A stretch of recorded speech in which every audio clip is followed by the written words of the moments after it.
할렐루야. 우리 함께 사도신경으로 신앙 고백드리며 주님 앞으로 나아가겠습니다. 전능하사 천지를 만드신 하나님 아버지를 내가 믿사오며 그 외아들 우리 주 예수 그리스도를 믿사오니 이는 성령으로 잉태하사 동정녀 마리아에게 나시고 본디오 빌라도에게 고난을 받으사 십자가에 못 박혀 죽으시고 장사한 지 사흘 만에 죽은 자 가운데서 다시 살아나시며 하늘에 오르사 전능하신 하나님 우편에 앉아 계시다가 죄로서 산 자와 죽은 자를 심판하러 오시리라. 성령을 믿사오며 거룩한 공회와 성도가 서로 교통하는 것과 죄를 사하여 주시는 것과 몸이 다시 산 것과 영원히 산 것을 믿사옵나이다. 아멘. 찬송가 267장 함께 찬양하시겠습니다. 267장 주의 확실한 약속의 말씀 듣고 함께 찬양하시겠습니다.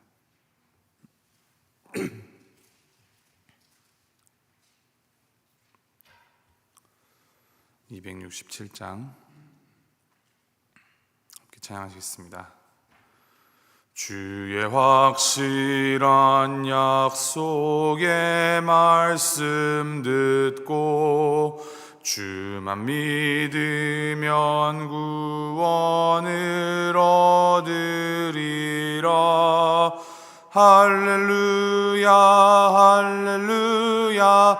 내가 예수를 믿어 그의 흘리신 피로 내 죄 씻었네. 할렐루야 할렐루야.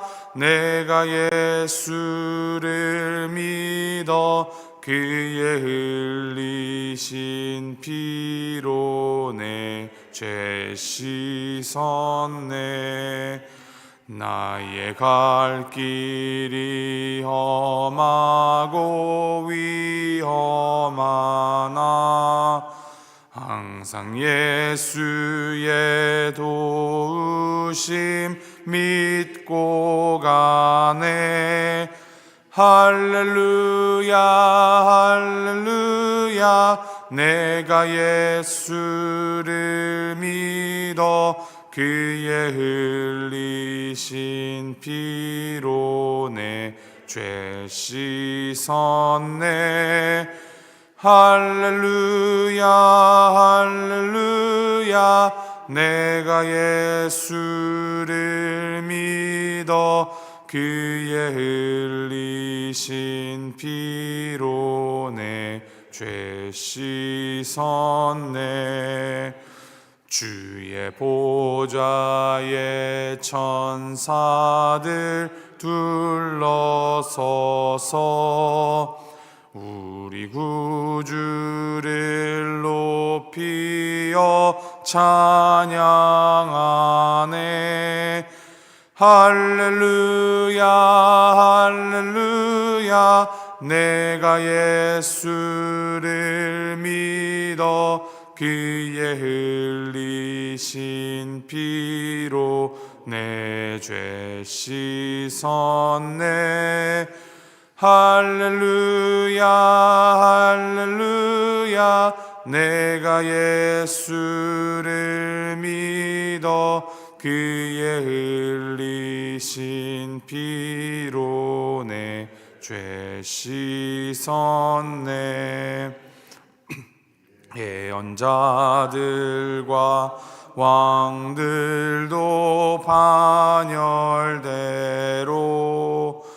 황금길 따라 나와 찬송하네. 할렐루야 할렐루야. 내가 예수를 믿어 그의 흘리신 피로 내 죄 씻었네. 할렐루야 할렐루야. 내가 예수를 믿어 그의 흘리신 피로 내 죄 씻었네.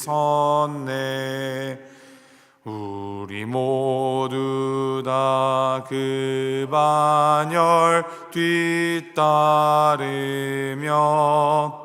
함께 즐거운 찬송을 부르리라. 할렐루야 할렐루야 내가 예수를 믿어 그의 흘리신 피로 내 죄 씻었네. 할렐루야 할렐루야 내가 예수를 믿어 그의 흘리신 피로 내 죄 씻었네. 아멘. 하나님의 말씀 느헤미야 7장 5절부터 60절까지입니다. 60절까지지만 이게 상당히 길고 여러 이름들과 사람 수가 줄을 이루기 때문에 따로 읽어보시고 우리 함께 읽을 때는 7절까지만 함께 봉독하도록 하겠습니다. 느헤미야 7장 5절부터 7절 말씀 우리 함께 봉독하겠습니다. 5절 말씀입니다.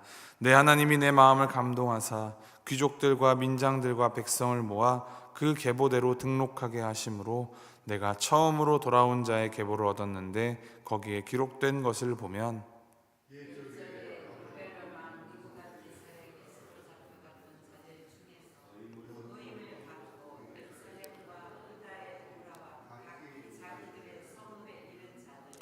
(7절) 함께 읽겠습니다. 스룹바벨과 예수아와 느헤미야와 아사랴와 라하мя와 나하마니와 모르드게와 빌산과 미스베렛과 비그웨와 느훔과 바하나와 함께 나온 이스라엘 백성의 명수가 이러하니라. 아멘. 예루살렘 성벽을 재건하는 일은 하나님의 도우심으로 52일 만에 이제 문짝을 다는 것으로 마침표를 찍었습니다. 하지만 거기서 끝이 아니었습니다. 집을 아름답게 건축하고서 거기에 들어가 살지 않는다면 그 집은 오랜 세월이 지나지 않아서 흉가가 될 것입니다. 집을 잘 짓는 것만큼이나 이 지어진 집에 들어가서 그 집을 잘 유지하는 것이 중요합니다. 예루살렘 성벽은 완공으로 끝나지 않고 이제 그 성 안에 들어가 사는 것이 성벽을 완공하는 것만큼이나 중요했습니다. 우리가 흔히 국가를 이루는 3대 요소로 국민, 영토, 주권을 말합니다. 이스라엘 백성들은 이 바벨론에서 예루살렘으로 귀환하며 영토가 생겼고 포로의 삶에서 벗어나 이제 주권을 얻었으나 아직 영토를 가득 채울 백성들의 숫자는 턱없이 부족했습니다. 예루살렘이 살기 좋은 도시가 되기 위해서는 지금보다 훨씬 많은 가옥과 인구가 필요한 상황입니다. 이제 본격적으로 포로 귀환이 시작되어 이 바벨론에서 70년 동안 포로 생활을 했던 이스라엘 백성들이 기쁨으로 모두 귀환할 것 같았지만 또 현실은 그렇지가 않았습니다. 당시엔 이스라엘과 이 페르시아를 비교하면 페르시아는 비교도 할 수 없을 정도로 선진국이었습니다.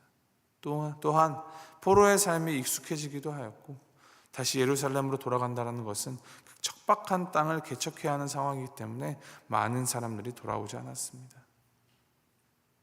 오늘 본문 말씀 보면은 이 황폐했던 땅에 돌아오는 자들이 누구인지 그 계보를 나열합니다. 황폐한 땅을 어떻게 채울 것인가 하는 방법론이 아니라 누구로 채우고 있는지를 이제 나열하는 것입니다.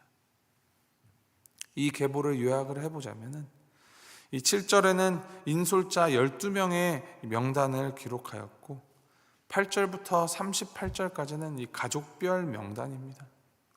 그리고 39절부터 45절까지는 제사장들, 노래하는 사람들, 문지기와 같은 레위 지파들의 명단입니다. 그리고 46절부터 60절까지는 느디님 사람들, 즉 성전에서 여러 가지 이제 허드렛 일을 담당하는 사람들과 솔로몬의 신하들의 명단이 나옵니다. 가장 먼저 명단에 나오는 이름들은 이제 지도자들의 명단입니다. 제가 다시 한번 읽어드립니다.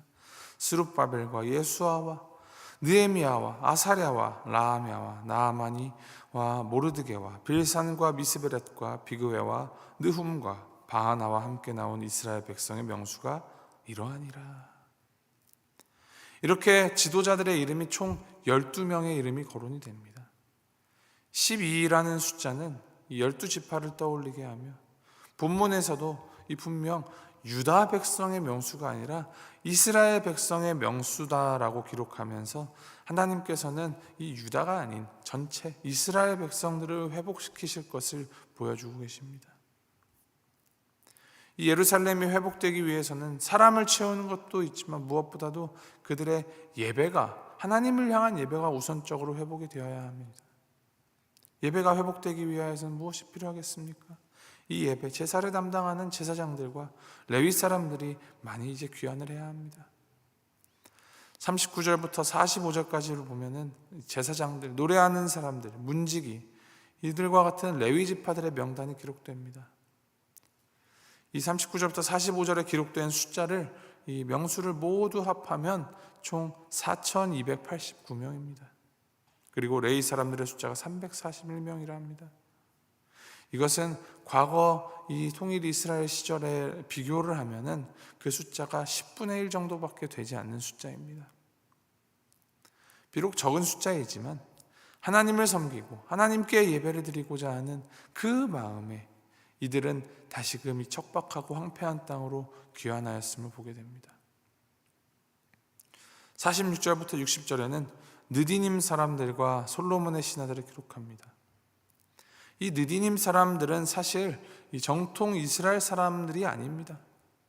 이방 민족 출신이지만 이제 일찍이 레위 사람들을 도와서 성전에서 가장 낮은 이 허드렛일을 담당하던 사람들이 느디님 사람들입니다. 그래서 이들의 별명이 성전의 일꾼들입니다. 예루살렘이 회복되고 제사가 다시금 시작되어도 사실 이들이 돌아와서 하는 일은 여전히 가장 어려운 일, 가장 천하고 힘든 일을 다시 하게 될 사람들이 바로 이들입니다. 그러나 그럼에도 불구하고 이들은 하나님께 예배를 드리고자, 하나님을 섬기고자 다시 예루살렘으로 귀환하였습니다. 이 느디님 사람들은 비록 이방인이었으나 그들이 하나님의 전에서 일하고 제사를 드리는 데 힘쓰자 하나님께서는 그들의 이름도 이 귀환자 명단에 기록해 주셨습니다. 그리고 그 명단은 영원히 지워지지 않는 하나님의 말씀이 되어서 오늘날까지 그 이름이 불려지고 있는 것입니다. 우리 하나님께서는 느헤미야 같이 앞장서서 일하는 리더만, 눈에 두드러지는 사람만 기억하고 기록하시지 않습니다. 보이지 않는 곳에서 가장 작고 가장 낮은 일을 하는 자들의 이름까지도 잊지 아니하시고 말씀에 기록해 주시는, 기억하여 주시고 그 숫자를 세워주시며 그 이름을 불러주시는 하나님의 마음이 여기에 담겨 있습니다. 사실 오늘 본문의 계보는 에스라서 2장 말씀에도 거의 동일하게 나옵니다. 본래 이 원래 히브리 성경에는 에스라와 느헤미야가 한 권으로 묶여 있습니다. 그래서 에스라 느헤미야라는 이름으로 한 권으로 묶여 있습니다. 그것을 볼 때 한 권의 책에 이렇게 긴 족보를, 우리가 다 읽기도 힘든 이 족보를 2번 반복해서 기록한 것입니다. 그 이유가 무엇인지 정확하게 알 수는 없습니다. 바벨론으로 포로가 되어갔던 사람들이 전부 다 돌아온 것도 아니었습니다. 당시에 이스라엘과 페르시아 비교하면 비교도 할 수 없습니다. 이제 그곳에서 수십 년을 살게 되니 그곳에서 사는 것이 이젠 더 편하다고 생각하여서 더 많은 사람들이 돌아오지 않았습니다. 그럼에도 아무것도 없는 땅, 척박한 예루살렘으로 성전을 재건하고 성벽을 재건하기 위하여서 돌아온 사람들을 하나님께서 귀하게 여겨주신 것입니다. 하나님께서 그 이름들을 기억해 주셔서 성경에 2번씩이나 그 이름을 새겨주십니다. 돌아온 사람들 중에 레위 지파도 있었고 성전에서 막일을 하는 사람도 있었고 종이었던 사람들도 있습니다. 그들이 사람들로부터는 천하게 여김을 받았을지라도 그들이 예루살렘을 이 하나님께서 마음과 정성을 다해 심어주신 곳이라고 여겼기 때문에 그들은 돌아왔고 성벽을 재건하는데 온갖 방해가 있었을지라도 그것들을 두려워하지 않고 하나님을 섬겼기 때문에 그 이름이 지금까지 남겨져 있습니다. 이 포로된 삶을 살아가던 이스라엘 백성이 귀환하는 곳은 젖과 꿀이 흐르는 희망의 땅이 아니라 황폐하고 무너진 예루살렘이었습니다. 이들은 이제 이곳에서 다시 하나님을 향한 예배를 세워가고 하나님의 백성다운 모습으로 살아가야 합니다. 이젠 누군가의 지배를 받는 이 포로의 삶을 포기하고 비록 고난과 역경이 있을지라도 이제는 하나님의 백성으로 살아가기 위한 귀환을 한 것입니다. 이것을 우리의 삶으로 대입한다면 우리가 돌아가야 할 곳이 어딘지를 우리는 분명히 해야 합니다. 혹시 돌아가야 하는 그곳이 황폐하고 힘들고 돌아가고 싶지 않은 곳입니까? 그렇다면 그곳이 내가 가야 할 곳이며 그곳에서 예배를, 하나님을 향한 예배를 올바로 세워나가야 합니다. 이스라엘 사람들이 돌아왔을 때 예루살렘처럼 우리의 삶이 황량하게 보이고 척박하게 보일지라도 이를 두려워하지 말고 하나님을 믿는 그 믿음으로 살아갈 때 하나님께서는 우리 눈엔 보이지 않아도, 우리가 느낄 수 없어도 역사하십니다. 우리에게 향하신 하나님의 사랑은 변함없으시며 위대하십니다. 그 사랑에 기대어서, 그 은혜에 힘입어서 힘들어도 어려워도 이 자리에서 하나님의 이름을 높이고 하나님을 섬겨나가는 우리가 되어야겠습니다. 이 자리에 하나님께서 우리를 기다리십니다. 이를 기억하며 오늘 하루도 우리 각자에게 주어진 이 삶의 자리에서 무너진 삶의 예배를 다시 바로 세워가고 하나님의 하나님 되심을 드러내는 우리 모두가 되기를 주님의 이름으로 소망하고 축복합니다. 우리 함께 기도하시겠습니다.